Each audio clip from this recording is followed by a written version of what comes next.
What's up, YouTube? It's Matt here with Wind and Anchor Photography. I've gone over my gear of what I use for every wedding, every event, and things like that. So let's talk about how I use it. Let's check it out.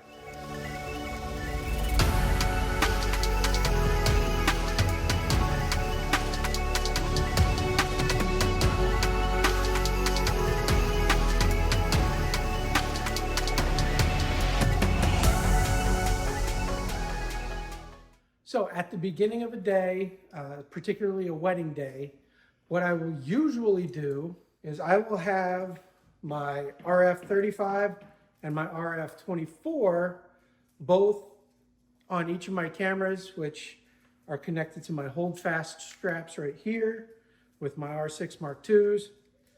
I'll use these for the beginning of the day to get details, to get any kind of bridal shots where, because usually it's in like an enclosed space. It's not usually a lot of room to work with. So I'll keep my 35 on my right side and my 24 on my left side, so that if I need something just a little bit wider, I have it. 90% of the time, I'm using my 35. Again, I'll use that for like the detailed shots, and I'll use it for like the bride getting ready, nice wide shots, things like that.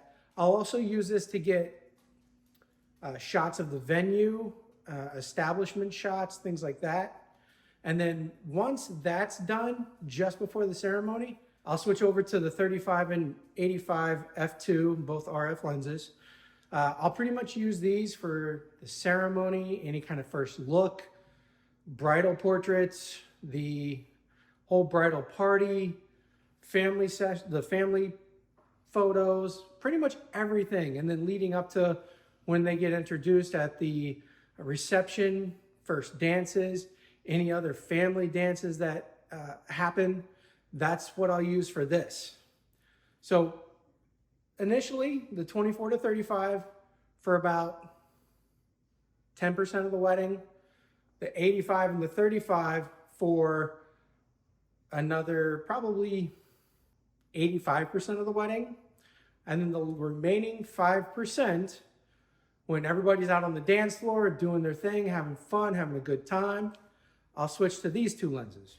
The RF 50 1.8 and the RF 16 2.8.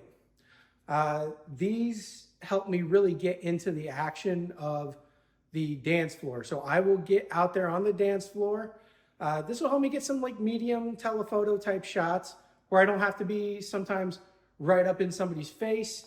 I like to get really wide shots, some real fun wide shots of the entire dance floor, holding my camera up, taking pictures down of the entire dance floor. I like to do things like that. And then I'll use these two lenses for the cake cutting, usually mostly just the 50. And then if they want any large group shots, I've got the 16 here. Recently, I had a wedding where they wanted the entire wedding to get a large group shot. We were able to do it. I was able to get back far enough and get up high enough to get the entire group in. That was a challenge. It's not the largest group photo I've taken. The largest group photo I've taken was around 100 people. And that was that was a challenge, especially with lighting. But this was more, impromptu. It wasn't, oh, hey, we want to do this so you can plan for it. Is, hey, let's do this. Let's get everybody together. It's like, okay, let's do it. So that's where this one really comes in handy. But not to mention just out on the dance floor, getting some real fun, wide shots of everything, and then using the 50 millimeter to get some of those little bit tighter shots where people are having fun, getting in there dancing, maybe some overhead shots, things like that, and then the cake cutting. Now, the last lens that I have in my camera bag is the RF 70 to 200 f4. This I mostly use as a video lens. So if I'm filming a wedding, usually this will be back on the camera on a tripod, filming the wedding down that way if I need that much distance. If not, then I'll have like my 85 or the 50 on, and it will be able to capture what I need. But I'd say honestly about 90% of the time when I'm filming a wedding, the 70 to 200 f4 is going to be the one that's going to be the main camera on the back there.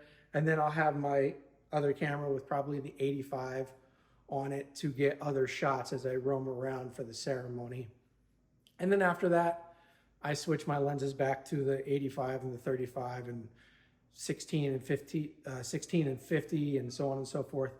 So even at the beginning, if I'm filming a wedding and not just taking photos, I'll still have the 24 and 35.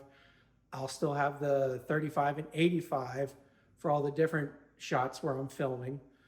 Again, I just use the 70 to 200 f4 mostly for as that back camera to be able to film the entire wedding ceremony.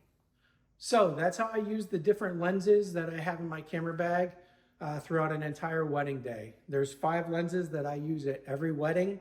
Again, I use the 24 and 35 for the getting ready shots, the detail shots, the establishing shots of the venue. Then I'll switch over to the 35 and 85 for pretty much the rest of the day up until the last couple hours where everybody's on the dance floor having fun and the cake cutting. Then I'll switch over to the 16 and 50. And then if there's any kind of sparkler exit or anything like that, I'll still use the 16 and the 50 to capture that. So I hope you guys enjoyed this video. I hope maybe it helped you if you have a bunch of different lenses, or maybe you just have a couple of your favorite lenses. Maybe that gives you an idea of how you might want to use your lenses throughout the wedding day. So if you like this, please hit the like button, subscribe, hit that bell so you get notified when I drop new videos. I'm going to be trying to drop new videos every single week. So again, thank you guys. Matt with Wind and Anchor Photography. I'll catch you guys later.